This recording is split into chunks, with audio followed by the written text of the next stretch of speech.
នេះគឺជាវិធីបញ្ចប់ជីវិតខ្លួនឯងដោយគ្មានការឈឺចាប់ត្រៀមខ្លួនស្ដាប់ទាំងអស់គ្នា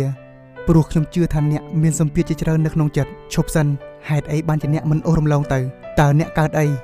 ហេតុអីបានជាអ្នកគិតអញ្ចឹងបញ្ហាអ្វីទៅក្នុងជីវិតអ្នកបានជាអ្នកជ្រើសយកវិធីមួយនេះតើអ្នកកំពុងតែប្រឈមមុខជាមួយនឹងអ្វីអាចប្រាប់ឲ្យខ្ញុំដឹងបានទេពីអ្វីដែលអ្នកកំពុងគិតពេលនេះណាមើលមានអីខ្លះ comment មកចាំខ្ញុំនិងអ្នកគ្រប់គ្នាដែលបានឃើញ comment នោះជាអ្នកទទួលស្ដាប់និងលួងលោមផ្ដល់កម្លាំងចិត្តឲ្យអ្នកកុំលាក់វាទុកក្នុងចិត្តអី